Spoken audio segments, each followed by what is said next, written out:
Hello, welcome to the Learn English Lab. Today's podcast is The Importance of Patience, a Virtue That Can Transform Your Life. And I want to start by asking you a question. Have you ever caught yourself just, yelling at a microwave? Oh, absolutely. We've all been there. Right. You punch in, say, 30 seconds to heat up your morning coffee. And as you stand there watching those little digital red numbers count down, 29, 28, 27, if that coffee isn't piping hot, the absolute millisecond the timer beeps, you feel this genuine spike of rage. It's a physical reaction. It really is. Or, think about a web page. If you click a link and the site takes, 4 seconds to load instead of 2, what do? You furiously tap the refresh button like the internet has just personally insulted you. You start checking your Wi-Fi connection, getting genuinely angry at the router. Yes. So today, we are really unpacking why our modern brains are so terrified of just waiting. And more importantly, how mastering this really misunderstood virtue can completely alter the trajectory of your life. So I want to warmly welcome you to our deep dive today. We're so glad you're here because we're tackling something every single one of us wrestles with. It is undeniably a universal struggle. The contrast between how we expect the world to work and how it actually works is just staggering. Spot on. To really set the stage for you, the listener, I want to use a little analogy, but I want us to really, really feel it. So imagine you go out into your garden, or, maybe you just have a small terracotta pot sitting on your apartment balcony. Mm-hmm. You take this little hard seed, you dig your fingers into that rich, damp, dark soil, and you carefully press the seed down into the earth. You pat the dirt over it, and you give it a nice, generous watering. Setting it up perfectly. Right. You position the pot so it catches that early morning sunlight. You've done all the right work. Now imagine waking up the very next morning, marching out to that balcony in your pajamas, staring down at the flat, unbroken dirt, and just demanding to see a full-grown, fruit-bearing tree. Which is just absurd. It is. Imagine actually getting down on your hands and knees and screaming at the dirt, grow faster. Why aren't you a tree yet? What is wrong with you? We'd look completely unhinged. Totally unhinged. You might even be so consumed by this anxiety that you take a little trowel, dig up the wet soil, and pull the tiny seed out just to check if the roots are doing anything yet. Which, biologically speaking, would completely traumatize and likely destroy the seed. Exactly. Or, absolutely kills it. Yeah. When you paint that picture, a grown adult screaming at a patch of dirt, It sounds crazy because we all inherently possess the biological common sense to know that a seed requires time. It requires continuous hydration, specific mineral nourishment from the soil, photons from the sun, and above all else, the uninterrupted passage of time. You simply cannot intimidate a plant into growing faster. You can't bully a leaf into existence. No, you really can't. You have to trust the invisible biological mechanism.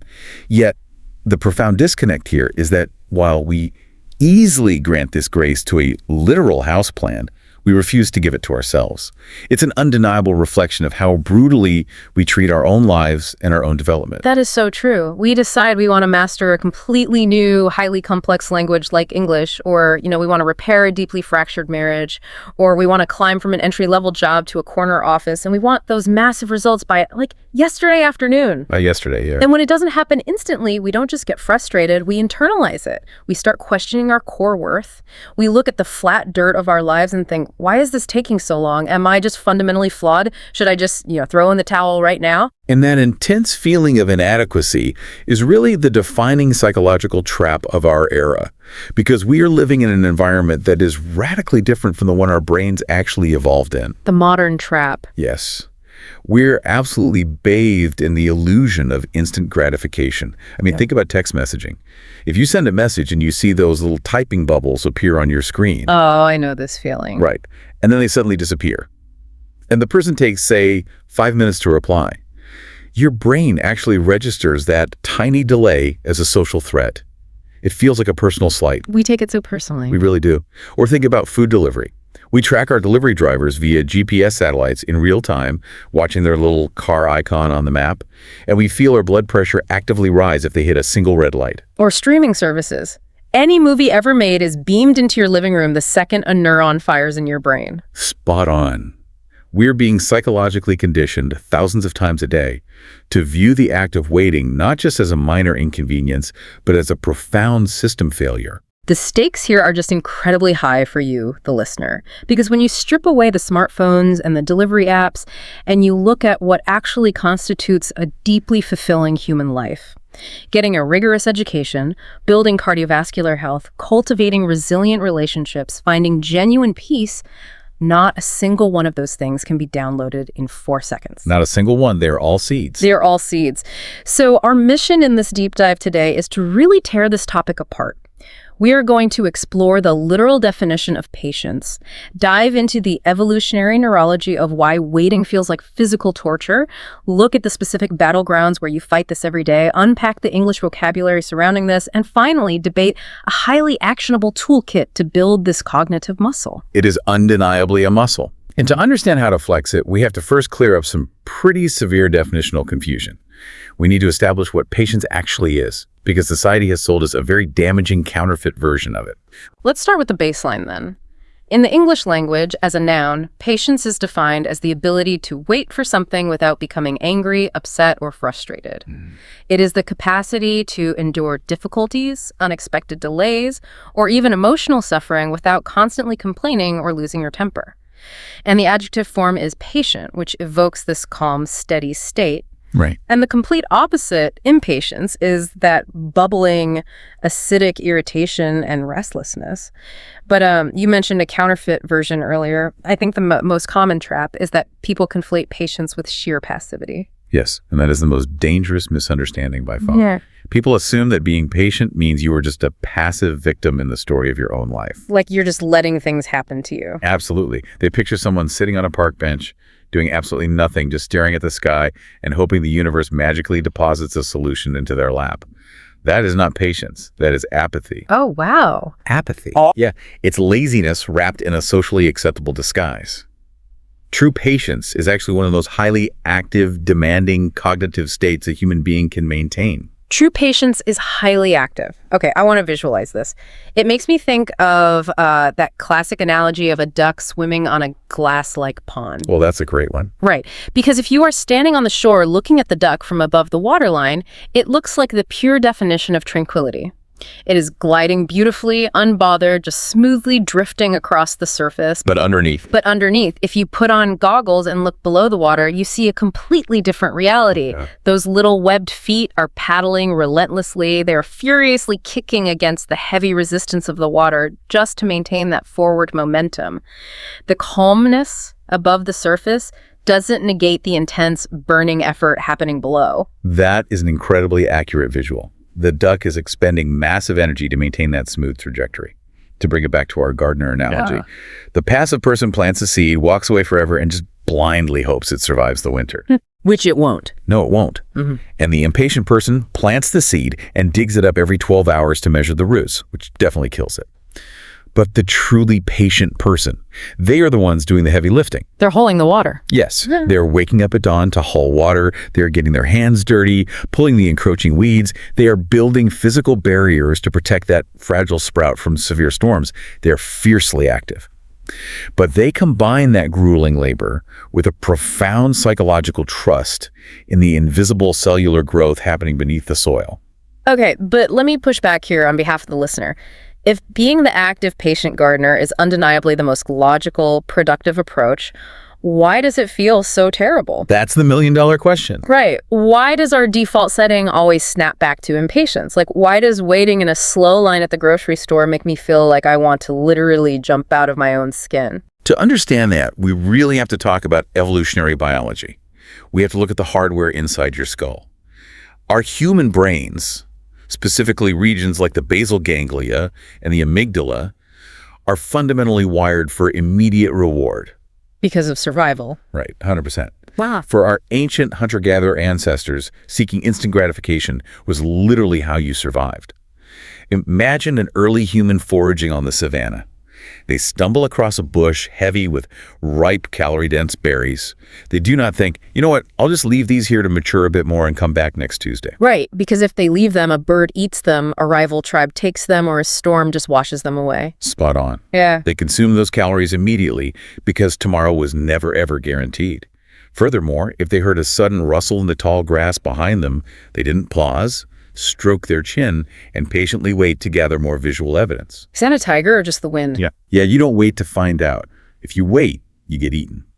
They reacted instantly. They felt a massive spike of adrenaline and ran. In a dangerous, resource-scarce environment, waiting gets you killed. Hesitation is fatal. Wow. So we are basically walking around with ancient survival software running on modern hardware. We don't live on the savannah anymore. You and I live in climate-controlled apartments. We buy our food in these brightly lit, sterile supermarkets, and we work in safe office buildings. But our nervous systems haven't received the memo. Exactly. The environment has changed, but our brains still desperately crave that quick hit of dopamine. They want that immediate resolution to any tension. That is the modern mismatch in a nutshell. It completely explains your reaction to the slow web page we talked about earlier. When the page doesn't load, your brain experiences a delay in receiving the expected dopamine hit. Oh, interesting. And the ancient part of your brain perceives that delay as a loss of resources, which triggers a mild fight-or-flight response. Your heart rate actually elevates over a spinning loading wheel. And corporate advertisers, they understand this neurological vulnerability better than anyone. I exploit it. Ruthlessly. They exploit our basal ganglia. When you scroll through social media, you are bombarded with hooks like melt away 10 kilos of belly fat by Friday, or master conversational English in just 30 days. Or get rich in 90 days. Yes, they are directly hacking your ancestral programming. They feed you the intoxicating illusion that monumental success can be hunted and consumed in an afternoon, just like those berries. But the reality is, leaning into that impatience doesn't just make us fall for bad advertisements. It has profound documented consequences for how our entire lives actually turn out. It undeniably does. And one of the most fascinating pieces of empirical evidence for this comes from developmental psychology, specifically the Stanford marshmallow experiment. Oh, I've heard of this one. It was conducted by psychologist Walter Mischel, starting in the late 1960s. It's a legendary study, but the methodology and the long-term longitudinal results are really worth unpacking deeply here. Paint the picture for us. How did they actually test this on kids? Because honestly, testing patience in a 4-year-old sounds like a complete recipe for chaos. It was a brilliantly simple setup, actually. A researcher would bring a young child, usually around 4 or 5 years old, into a very plain, sparse room, completely devoid of toys or distractions. Just a blank room. Just a room and a small table. They sit the child down, and in the center of the table is a plate. And on that plate rests a single, fluffy, highly desirable marshmallow. Oh, boy. The researcher looks at the child and makes a very clear proposition. You can eat this one marshmallow right now. However, I'm going to leave the room for 15 minutes. If you do not eat the marshmallow while I am gone, I will give you a second marshmallow when I return, and you can eat both. And then they leave. The researcher then walks out and closes the door. 15 minutes. To a 4-year-old whose entire concept of time is essentially just now and not now, 15 minutes must feel like an absolute eternity. You can just imagine the hidden camera footage. They must have been squirming, covering their eyes. Oh, the archival footage is incredibly endearing. But it's also deeply revealing about human coping mechanisms. What they do? Well, some children essentially inhaled the marshmallow the absolute millisecond. The door clicks shut. They simply lacked the prefrontal cortex development to inhibit their impulses. They just went for the berries. Exactly. Others agonized. They stared at it, they touched it, maybe gave it a tiny lick, and eventually caved after 5 or 10 minutes. But a distinct subset of the children managed to hold out for the full 15 minutes. Ow! How does a 4-year-old do that? What is fascinating is how they did it. They didn't just sit there, stare at the marshmallow, and grit their teeth. They actively deployed distraction techniques. They turned their chairs around to face the blank wall. Oh, wow. They physically removed it from their sight. Yes. They covered their eyes. They sang little songs to themselves. They instinctively understood that to master their impatience, they had to actively shift their focus away from the immediate temptation. That is a crucial insight right there. Yeah. Patience isn't just suffering through the delay, it's actively managing your attention during the delay. But you mentioned the long-term results. What happened to these kids as they grew up? This is where the study shifts from just acute behavioral observation to a profound commentary on human potential. The researchers tracked these exact same individuals for decades. They conducted follow-ups as they entered high school, graduated college, and entered the workforce. And what did they find? The data was unequivocal. The children who possessed the capacity to delay gratification, the ones who earned the second marshmallow, were thriving on a vastly superior level across almost every measurable metric of life. Like what kind of metrics? They scored substantially higher on their SATs and academic tests. They exhibited lower body mass indices and better overall physical health. They reported healthier, more stable marriages. And crucially, they had drastically lower rates of substance abuse, addiction, and criminal behavior. That is staggering. We aren't just talking about patience as a nice, polite personality trait that makes you a pleasant person to stand next to in a bank line. Not at all. We are talking about patience as a foundational biological predictor of long-term human flourishing. If you cannot master the impulse for the first marshmallow, you are going to struggle in every single arena of life that requires sustained effort. That is an undeniable conclusion, and knowing that this ability to delay gratification is the bedrock of success, we really need to transition into how patience probably shapes our daily existence. We can break this down into 5 broad pillars of a patient life. Let's dive into the first pillar, better decision-making. When I think of an impatient decision, I think of the classic amygdala hijack. Oh yes, the hijack. Let's say you open your laptop on a Tuesday morning, and you have an incredibly condescending, rude email from a colleague. And to make it worse, they CC'd your boss. Worst case scenario. The impatient, visceral response is to immediately hit reply. Your fingers are flying across the keyboard, typing out a furious, defensive, and equally rude paragraph, and you hit send before your heart rate has even settled. We have all been standing on the edge of that cliff. But let's look at what is actually happening in your brain in that exact moment. Your amygdala, which is the emotional threat detecting center, has taken complete control. It has overridden your prefrontal cortex, which is the part responsible for logic, planning, and understanding future consequences. So you're literally not thinking straight. You are biologically incapable of thinking straight in that second. Patience, in this context, is the act of forcing a psychological buffer between the stimulus and your response. A buffer. Yes, a buffer of time. It gives your prefrontal cortex the necessary time to come back online. It allows you to shift your internal narrative from asking, what feels vindicating and powerful right now, to asking, what is the strategic long-term outcome I actually want? So if you force yourself to just step away, walk away from the keyboard, go make a cup of tea and wait an hour, the chemical flood of anger actually subsides. Without a doubt. You return to the email with a regulated nervous system. You realize that sending an angry response won't punish your colleague. It will only make you look incredibly unprofessional in front of your boss. Right. The patient approach allows you to draft a measured, emotionally intelligent reply that actually de-escalates the situation and protects your career. And this exact same buffering mechanism applies to everything, from deciding whether to buy a car on impulse to choosing a lifelong romantic partner. Which flows perfectly into the second pillar, strengthening relationships. Because let's face the reality of the human condition, nobody is perfect. You and I, the listener, the people we love most, we are all deeply flawed. We have annoying habits, we forget anniversaries, we miscommunicate, we say things we don't mean when we are just exhausted. And if you approach those inevitable frictions with impatience, your relationships will constantly fracture. Patience is the absolute prerequisite for empathy. How so? Think about it. Empathy requires you to pause and deeply consider another person's internal state. You cannot do that if you are rushing to judgment. Without patience, a minor, silly disagreement over whose turn it is to wash the dishes quickly spirals. Oh, the dishes argument. Classic. Right. The impatient mind jumps instantly from, you didn't wash the dishes, to, you are chronically lazy, you never help me, and you fundamentally don't respect my time.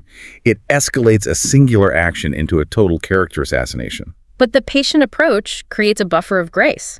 It allows you to look at those unwashed dishes and think, okay, they didn't do the chore, but they also worked a 14-hour shift yesterday and they look completely exhausted. I will let this slide or address it gently tomorrow. Okay. By offering patience, you are implicitly communicating to your partner or friend, I value the long-term safety of our connection far more than my short-term irritation about these plates. That is beautifully stated. Now, let's look at the third pillar, which is building resilience. If there is one absolute guarantee in the human experience, it is that you will face setbacks. Guaranteed. You will experience economic downturns, you will fail exams, you will face rejection, and you will deal with health crises. And how we react to those walls determines our entire trajectory. The impatient person hits a wall and shatters. Because they expected the journey to be fast and easy, the presence of an obstacle feels like a cosmic injustice. They take it personally. They panic. They adopt a deep victim mentality. They immediately look for a scapegoat to blame, or they simply abandon their ambition entirely. It's too hard, I quit. Conversely, the patient person possesses a completely different mental map of reality. They already expect the road to be paved with potholes, detours, and roadblocks. It's baked into their expectation. Spot on. Therefore, when they encounter a failure, it doesn't break their psychology. They perceive the setback not as a permanent dead end, but simply as a temporary delay. Resilience, the ability to physically and mentally bounce back from trauma or failure, is fundamentally rooted in the patient understanding that worthwhile destinations require navigating a treacherous landscape. Let's shift to the physical body for pillar number 4. Reducing stress and improving health.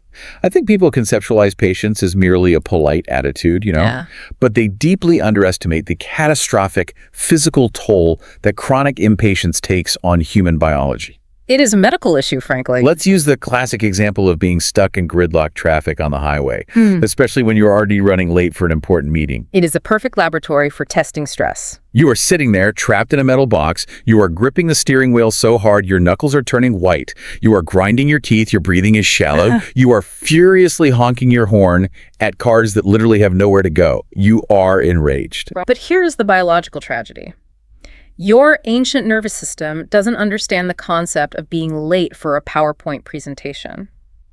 Based on your physical inputs, your brain genuinely believes you are fighting for your physical survival against a predator. That is an undeniably accurate medical translation. Your brain signals your adrenal glands to dump massive amounts of cortisol and adrenaline straight into your bloodstream. Your heart rate spikes to pump blood to your major muscle groups so you can run or fight. Even though you're just sitting in a car. Even though you're completely stationary, your digestion shuts down, your blood vessels constrict. Now, if this happens once a year, your body recovers.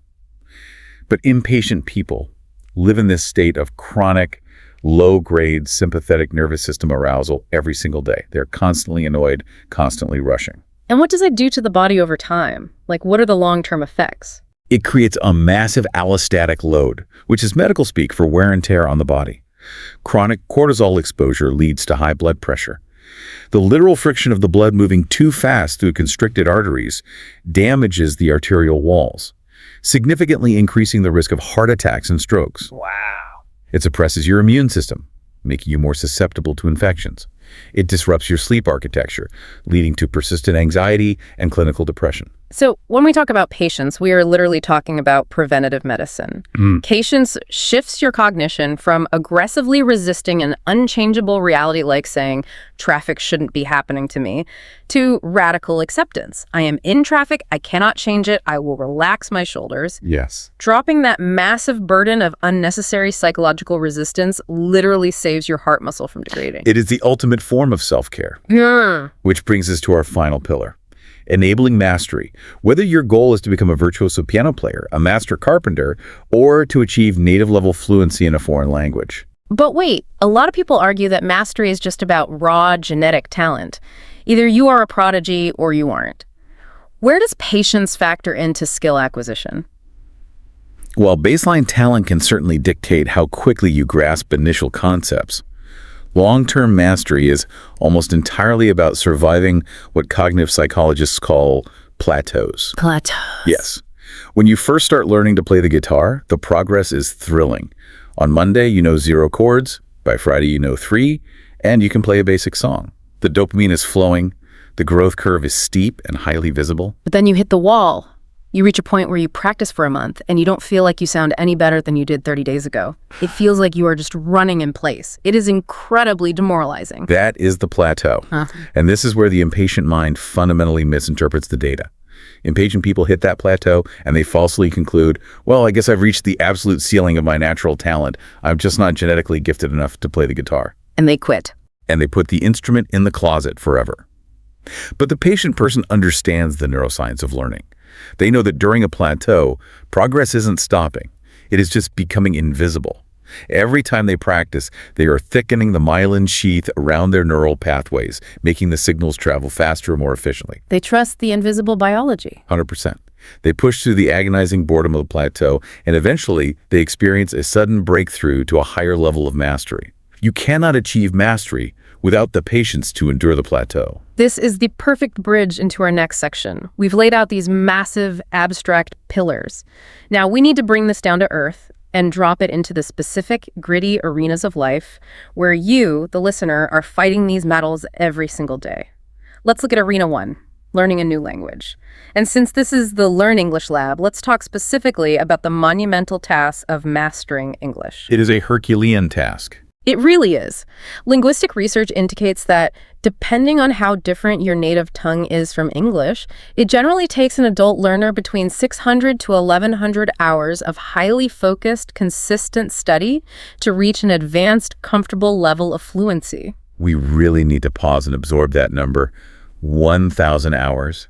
That's a lot of hours. That is not something you're going to achieve by downloading a colorful app and tapping on cartoon balloons for 4 minutes while you wait for the bus. That represents hundreds of hours of intense cognitive load, memorizing irregular verbs, wrestling with bizarre pronunciations, and rewiring how your brain maps meaning to sound. Let's ground this in a case study. Imagine a learner named Maria. Maria is dedicated. She has been studying English diligently an hour a day for 2 full years. She can read well, she can write emails, but she has this massive mental block when it comes to listening comprehension. Very common. Right. When she tries to watch an American movie or she speaks to a native speaker who talks quickly, she feels totally overwhelmed. They slur their words together, they use localized slang, and Maria just freezes. She feels completely lost. This is the critical inflection point in her journey. Right. Now, Maria faces a choice. Choice A is the impatient route, the route dictated by the ego. She looks at her massive 2-year investment of time, feels the burning sting of current inadequacy, and allows her frustration to narrate the story. She tells herself, 2 years and I still can't understand a simple conversation at a coffee shop. I am clearly not gifted at languages. This is a waste of my life. And she closes her textbooks and she quits entirely. And the tragedy of that choice is that she will now slowly atrophy and lose the incredibly valuable foundation she spent 2 years building. She essentially burns down the house because she's annoyed that the roof isn't finished yet. Oh, that's a great way to put it, burning down the house. But let's look at choice B, the patient route. Maria feels that exact same wave of intense frustration when she fails to understand the native speaker. But she catches herself. She forces that psychological buffer. Instead of focusing purely on the gap between where she is and native fluency, she turns around and looks backward at the gap between where she is now and where she started.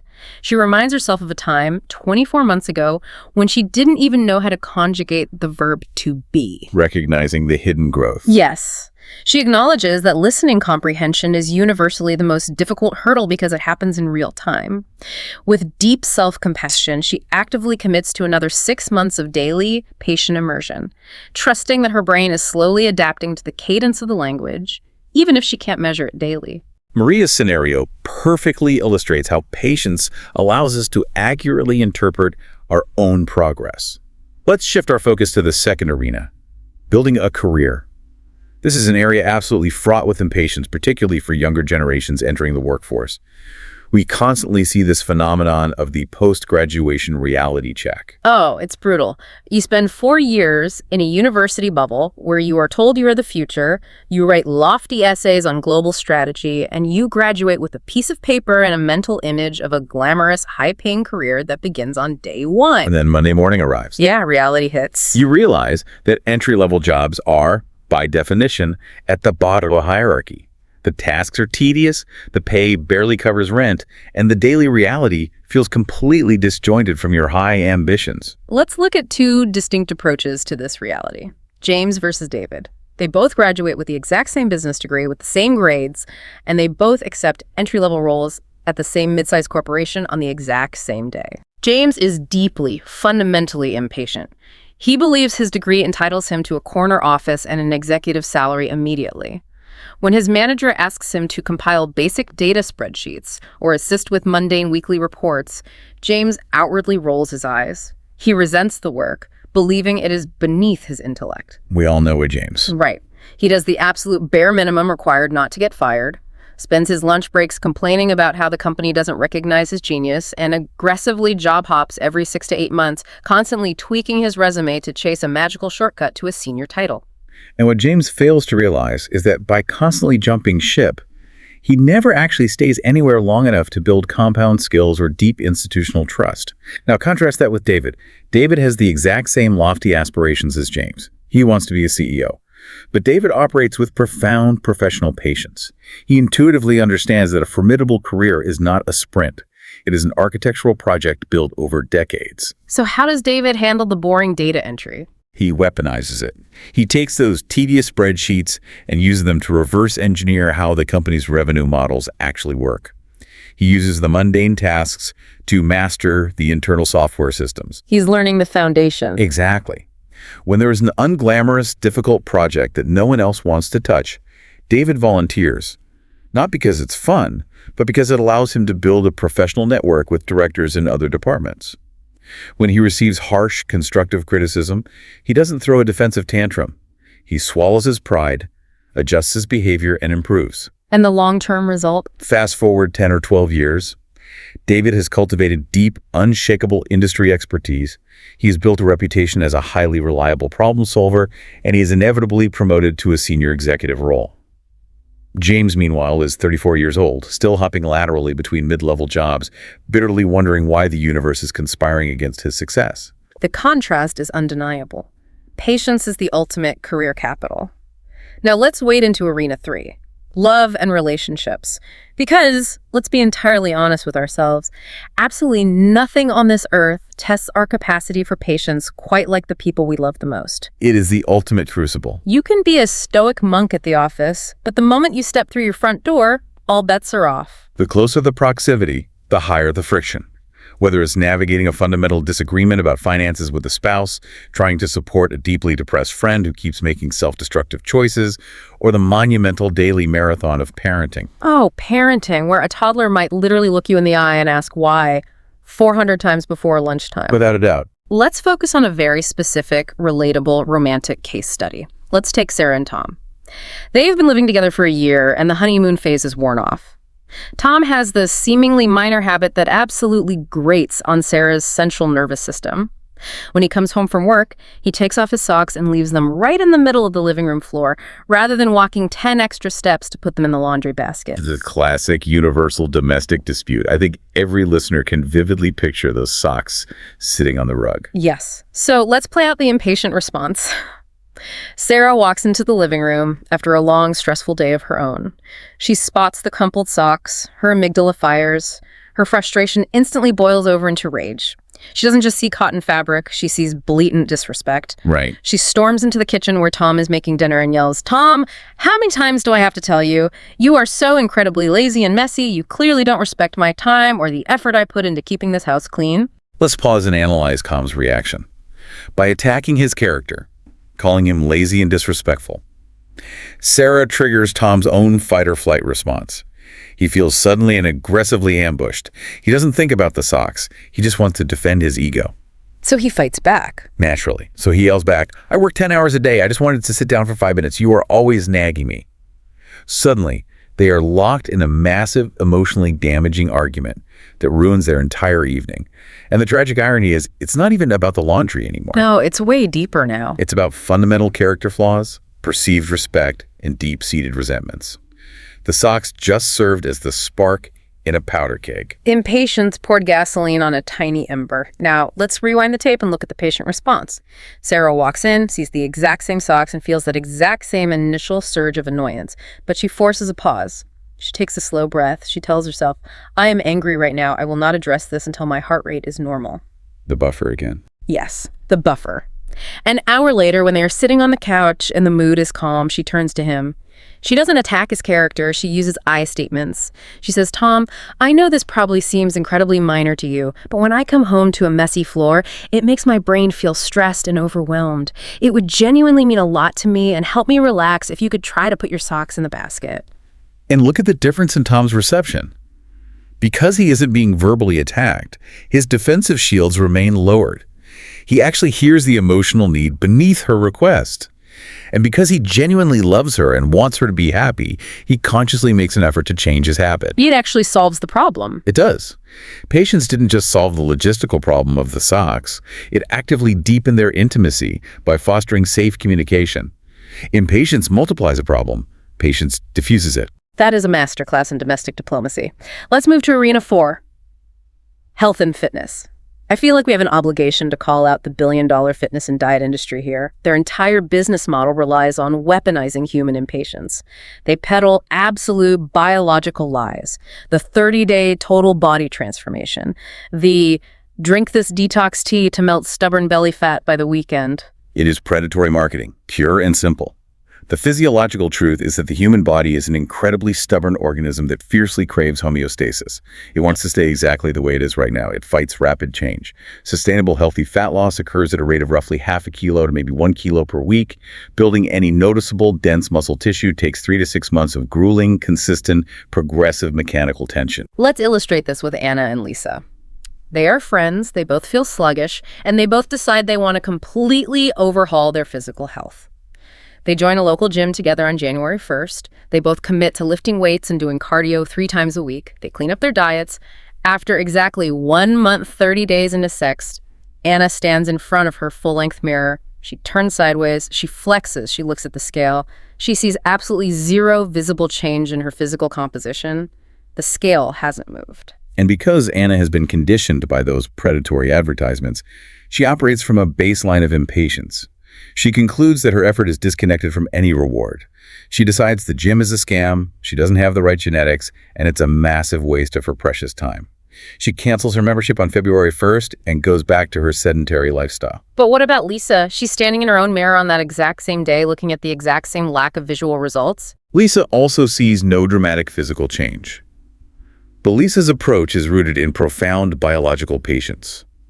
She understands she is in the foundational phase. Instead of obsessing over the mirror, she focuses on microscopic internal victories. Like what kind of victories? She notices that she doesn't get winded walking up the stairs at work anymore. She focuses on the fact that she can lift a 10-kilo dumbbell today, whereas she struggled with an 8-kilo dumbbell on week 1. She understands that structural change is happening microscopically. She pushes through the demoralizing visual plateau. After 6 months of quiet, relentless consistency, Lisa's metabolic health and physical composition have completely and undeniably transformed.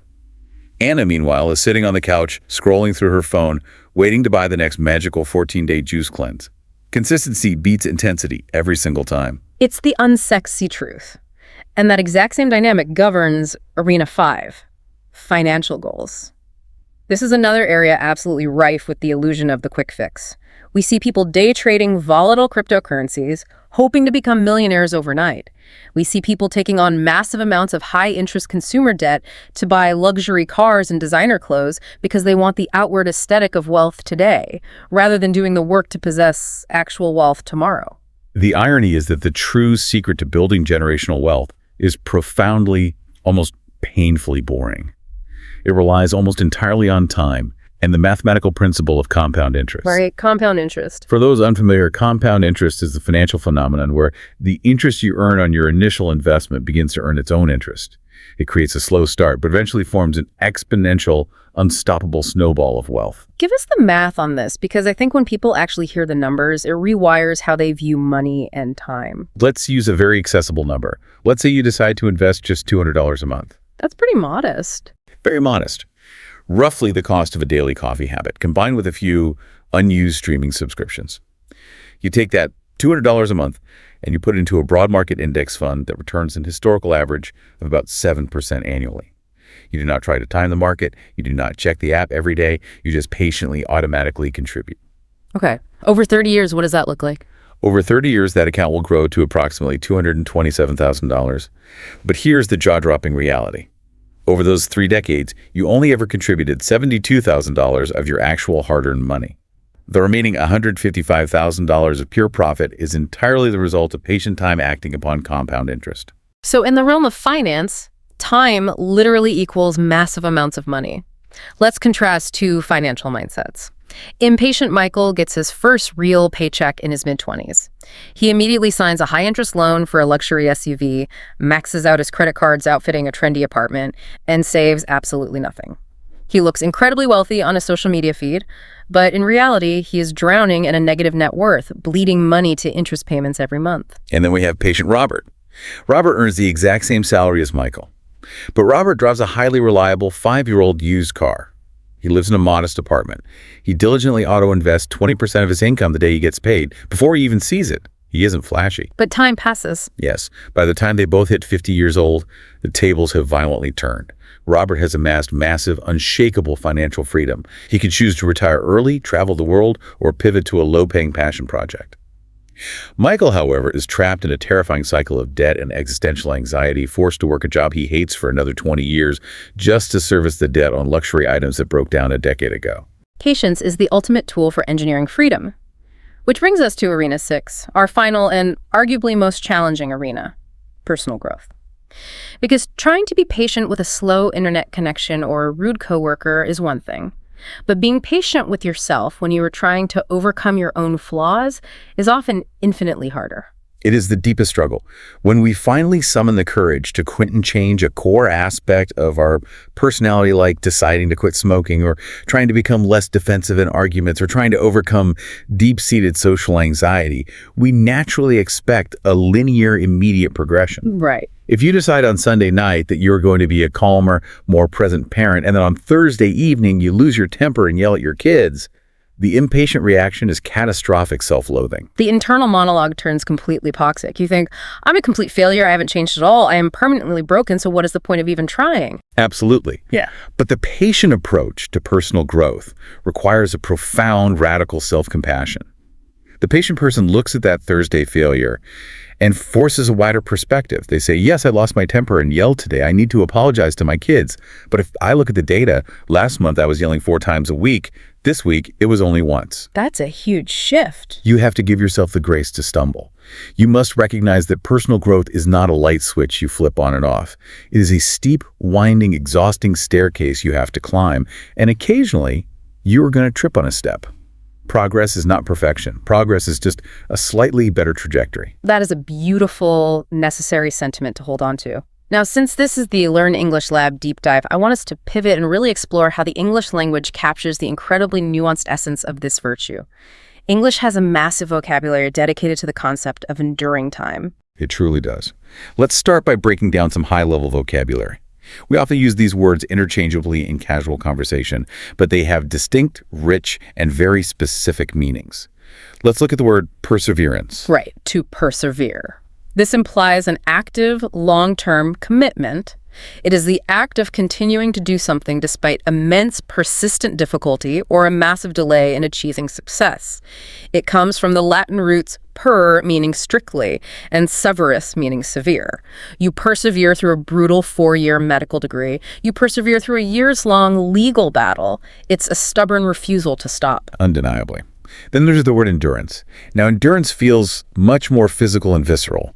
It is the ability to withstand immense hardship, pain, or adversity over a prolonged period. Like a marathon. Exactly like an ultramarathon runner. They don't just need cardiovascular speed, they need a sheer gritty endurance to keep placing one foot in front of the other at mile 40 when their muscle fibers are screaming for them to stop. It is the capacity to bear a heavy load. Let's look at tolerance. This one has a slightly different social flavor.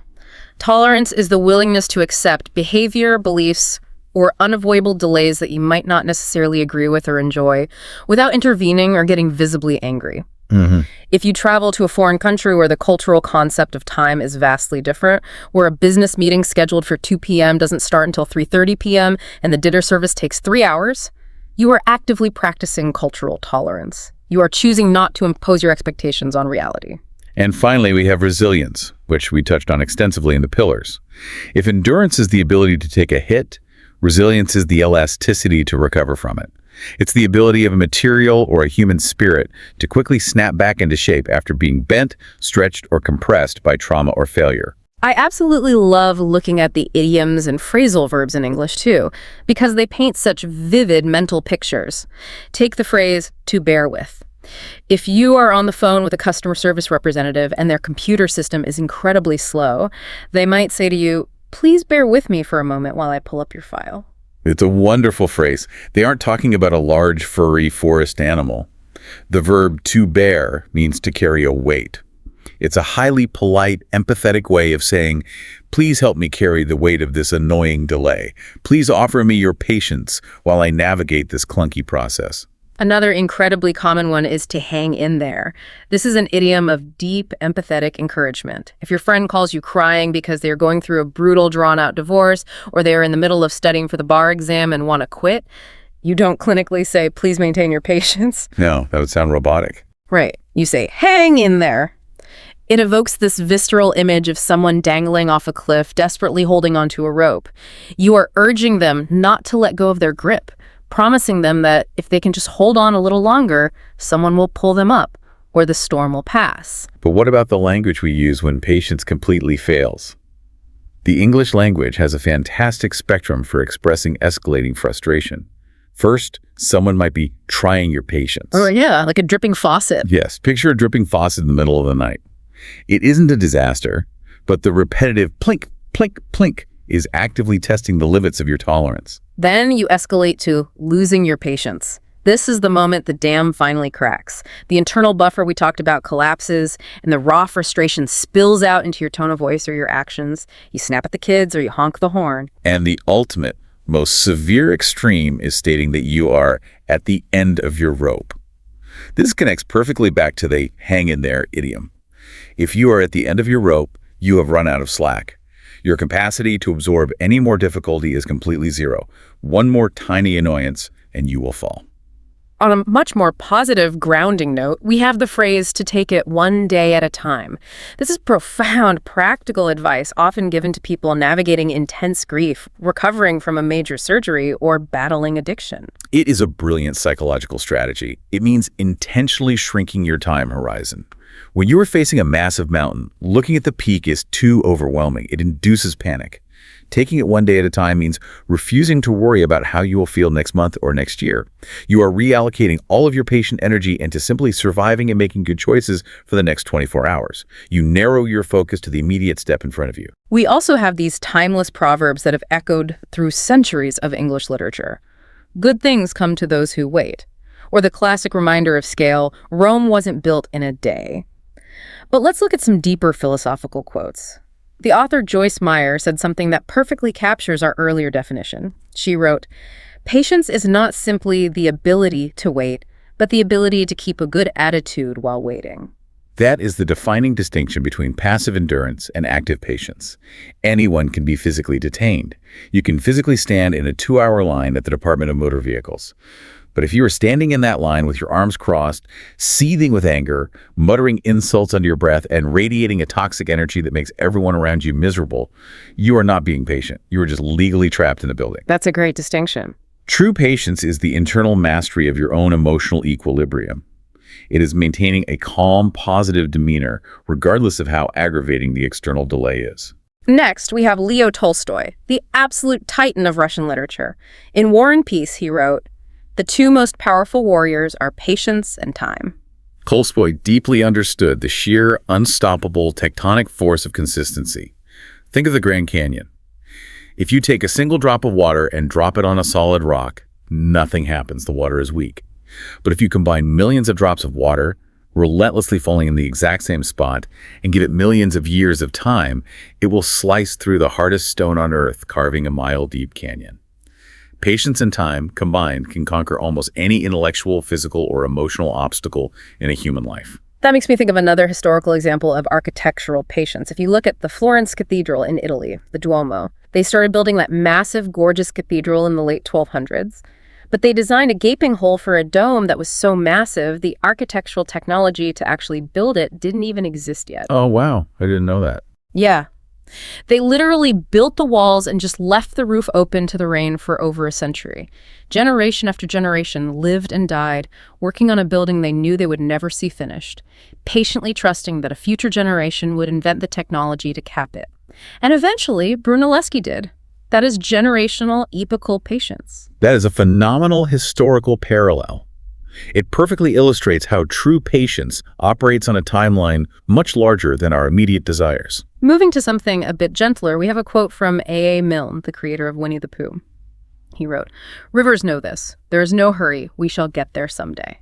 It's such a simple children's book quote, but it's incredibly profound. Have you ever looked at a large river? It never looks stressed. It never looks like it's rushing to beat a deadline. Because the river understands the inevitability of the process.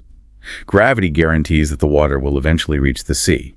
If you are doing the right things daily, if you are studying your English vocabulary, if you are treating your partner with respect, if you're investing your money, you don't need to force the outcome with frantic anxiety. You are moving in the right direction. You will reach the ocean. Ralph Waldo Emerson captured a similar sentiment when he advised, "Adopt the pace of nature. Her secret is patience."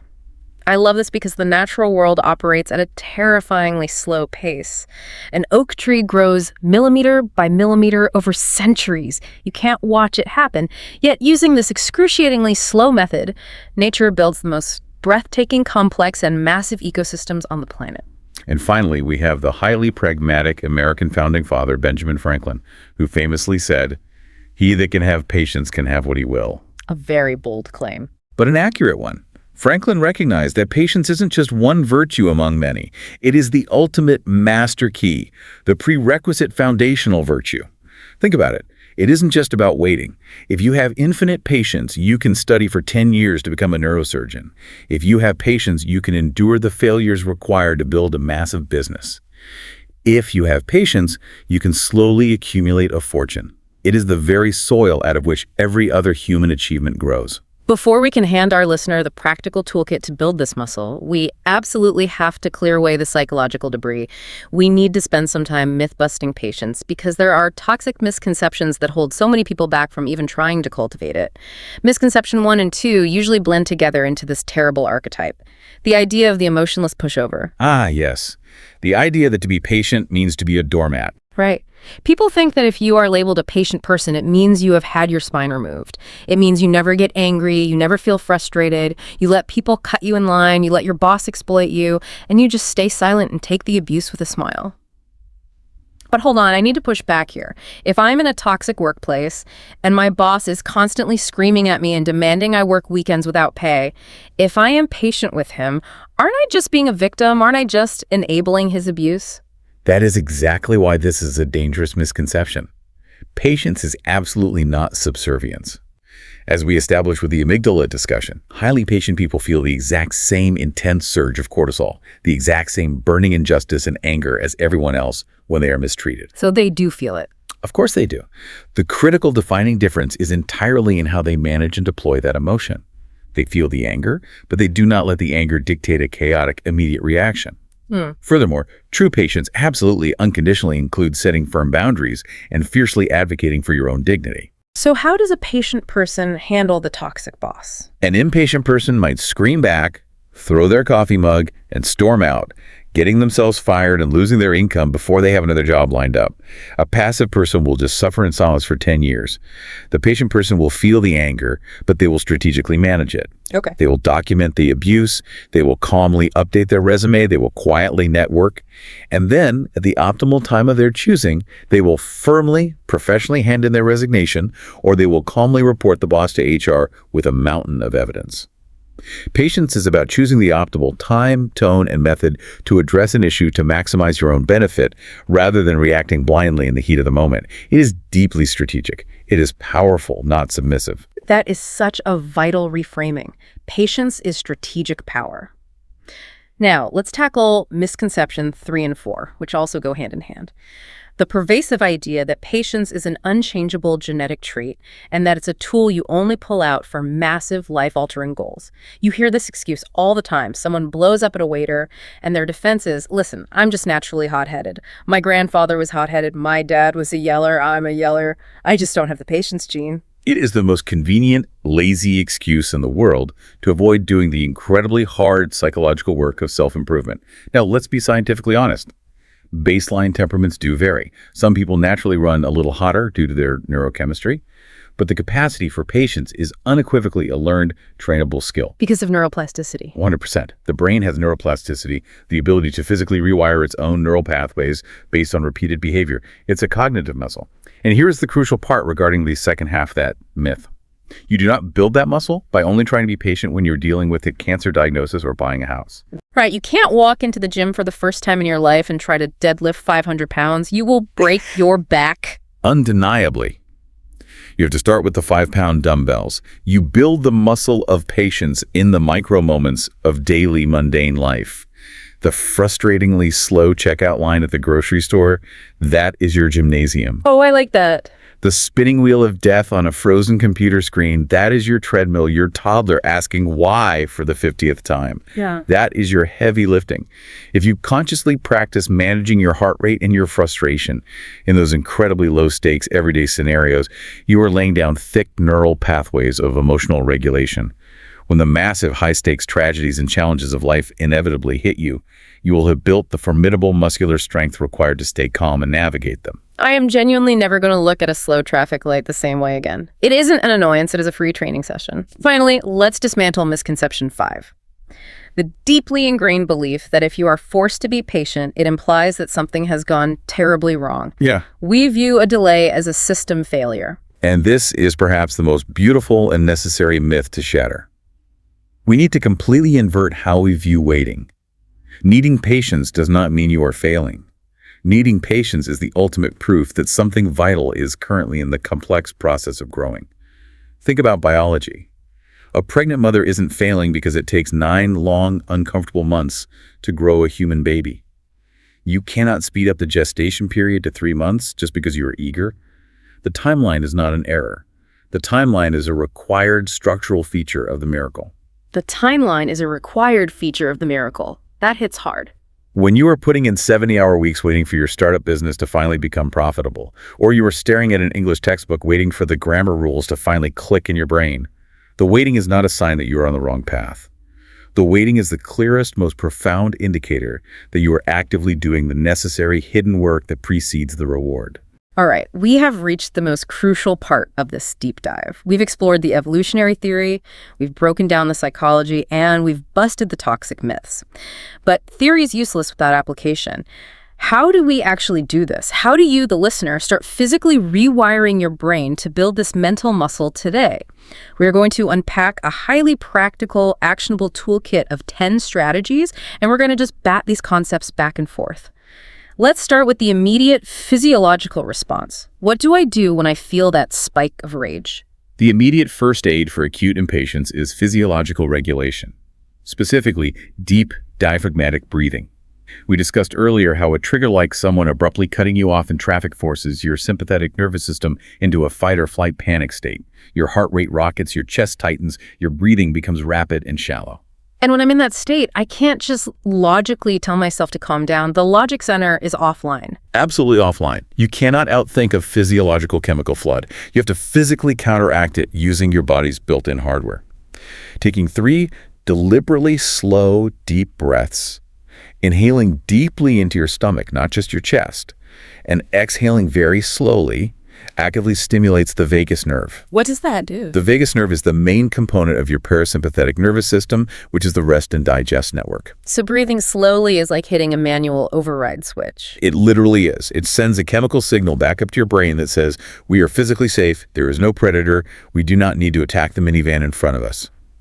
Coupling this acute, in-the-moment breathing with a broader, daily 10-minute mindfulness meditation practice where you just sit and observe your thoughts without reacting to them have been clinically proven to lower your baseline reactivity over time.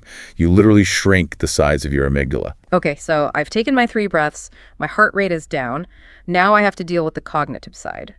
This brings us to the second strategy of reframing the situation. We touched on this with the grocery line, but let's use a more extreme example. You are at the airport, you have a connecting flight, you look at the board and the bright red letters say your flight is delayed by 3 grueling hours. Now, I want to push back here. In that moment, I do not want to reframe anything. I want to get home to my bed. I am exhausted. How on earth do you expect someone to positively reframe being trapped in an airport terminal? It's incredibly difficult, and the initial anger is entirely valid. But let's look at your options pragmatically. Option A is to sit at the cramped gate, glaring at the helpless gate agent, stewing in toxic anger and thinking, this garbage airline is stealing 3 hours of my life. This is an absolute disaster. You will spend 3 hours suffering. Option B is recognizing the absolute limit of your control. You cannot march onto the tarmac, hotwire Boeing 737, and fly it yourself. You are powerless over the plane. So the only variable you control is your interpretation of the empty time. Spot on. You actively force a reframe. You tell yourself, okay, the universe just forcibly handed me 3 hours of completely uninterrupted time where absolutely nothing is expected of me. You can use that time to finally read that novel sitting in your carry-on, or you can call an old friend you haven't spoken to in a year, or you can just buy a terrible airport coffee, sit by the giant window, and watch the incredibly complex choreography of planes taking off. That's a huge shift in perspective. The external physical situation, the delayed metal tube, has not changed 1 millimeter. But your internal psychological experience of those 3 hours has miraculously shifted from agonizing torture to an unexpected oasis of free time. It's like a Jedi mind trick on yourself. But a lot of impatience isn't caused by sudden delays. It's caused by our own terrible forecasting. This brings us to strategy 3, which requires us to drastically adjust our expectations. So much of our daily frustration is entirely manufactured by our own ignorance of how long complex processes actually take. This is essentially preventative medicine for impatience. If you enthusiastically sign up for an intensive English class and you set the mental expectation that you will be flawlessly writing poetry in a foreign language in 6 months, you have set an impossible, biologically absurd expectation.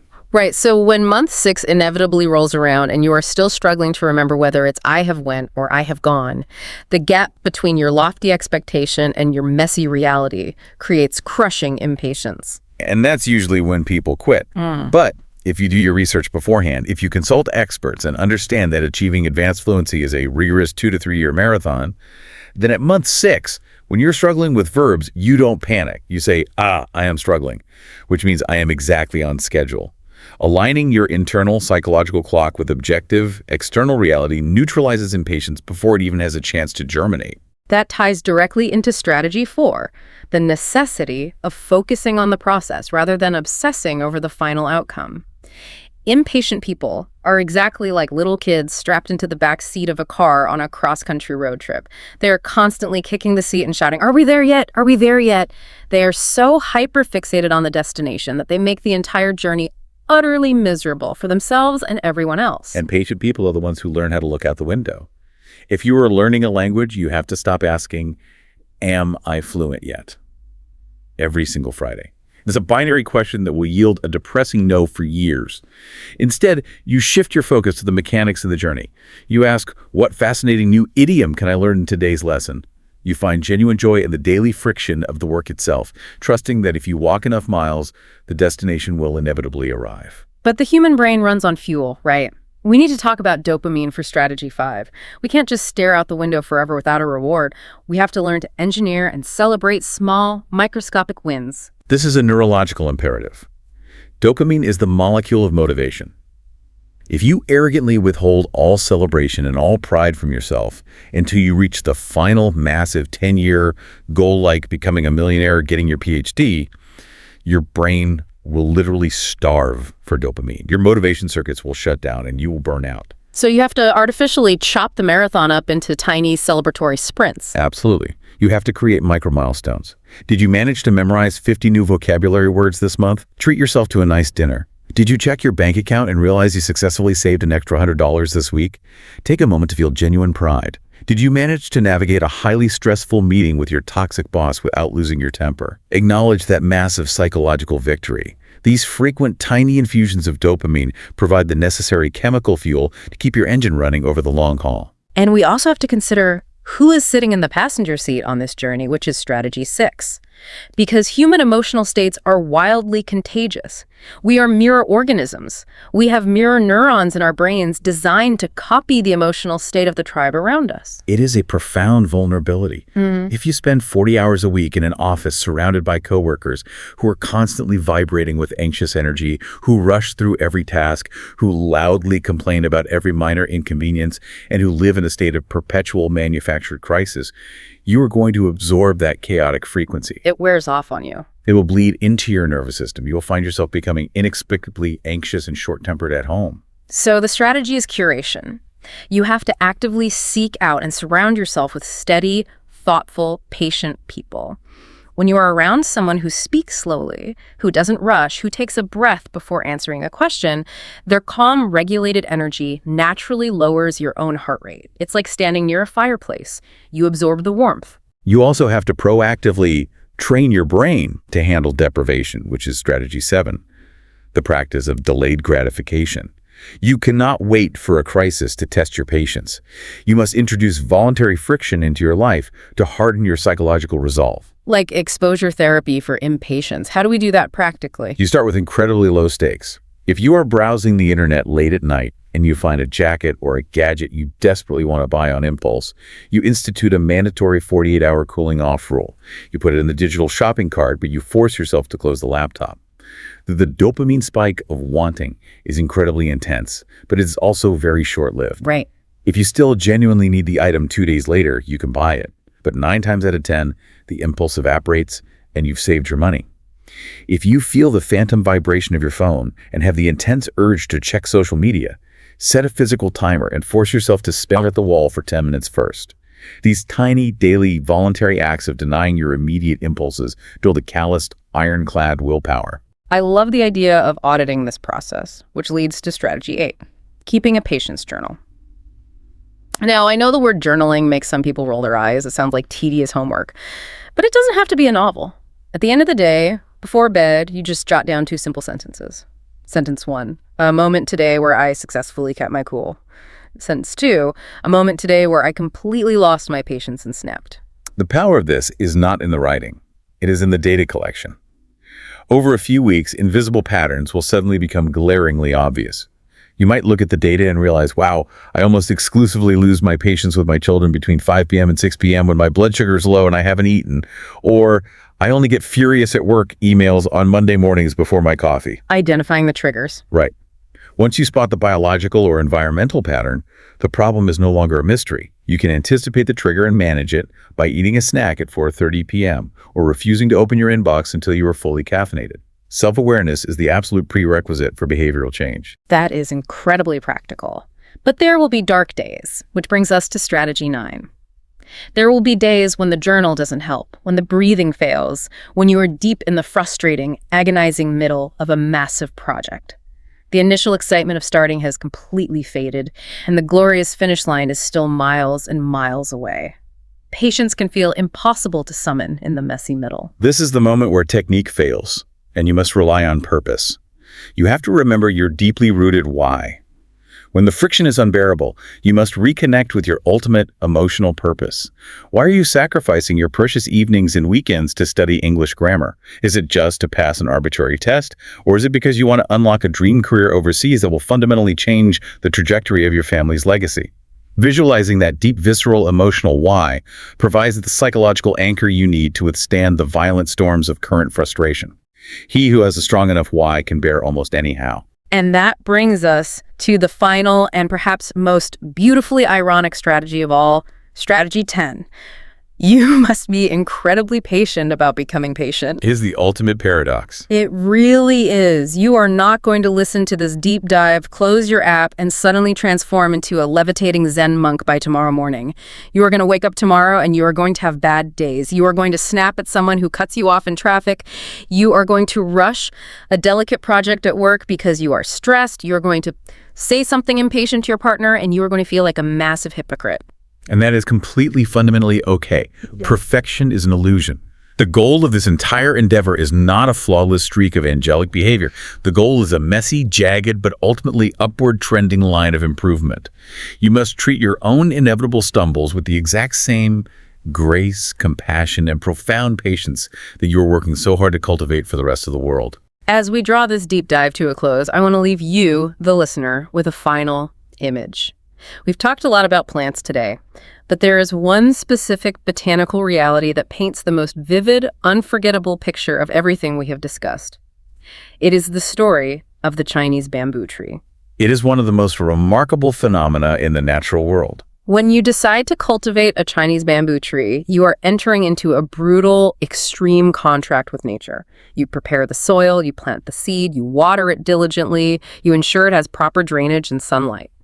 And for an entire year, 365 days of labor, absolutely nothing happens. The dirt remains completely flat and barren, no green shoots, no signs of life. And then year 2 arrives. You don't quit. You continue your labor. You haul the heavy water. You fiercely protect the patch of dirt from weeds and insects. Another 365 days pass. Still, absolutely zero visible evidence that the seed hasn't rotted away. Year 3 comes. You are still out there watering. At this point, your neighbors are probably looking out their windows, watching you lovingly tend to a patch of empty dirt, thinking you have completely lost your grip on reality.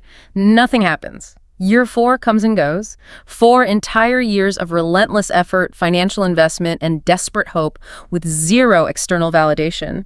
Imagine the creeping, insidious doubt. Imagine the intense, logical temptation to just take a shovel, dig the stupid thing up, and plant some fast-growing radishes or something easy. But then, in the 5th year, the biology shifts. A tiny, fragile green shoot finally breaks the surface of the soil. And it doesn't just grow, it erupts.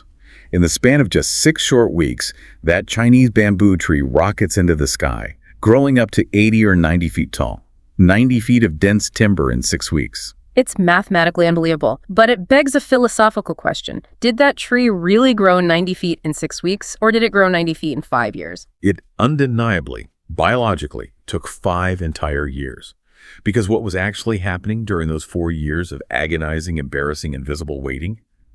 The tree wasn't dormant. It wasn't dead. Beneath the surface, away from the applause of the neighbors, it was doing the most critical, exhausting work of its entire existence. It was building a massive, complex, sprawling rhizome root system, spreading horizontally for meters in every direction.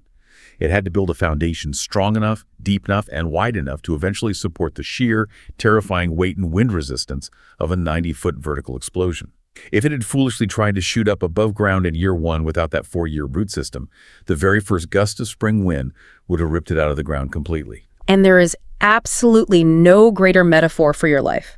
When you feel like you are doing everything right, when you are studying vocabulary until your eyes blur and you are still failing the listening practice tests, when you are putting in 60-hour weeks at work and getting passed over for the promotion while someone else gets it, when you are carefully saving every spare penny and your bank account barely seems to move, you are going to feel that creeping doubt.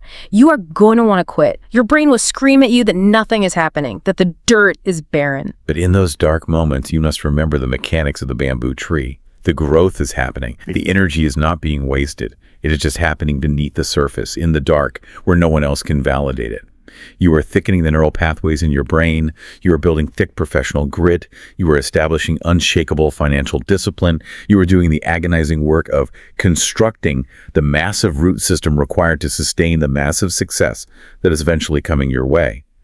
If you are patient enough to keep hauling the water, the breakthrough is biologically inevitable. That is incredibly powerful.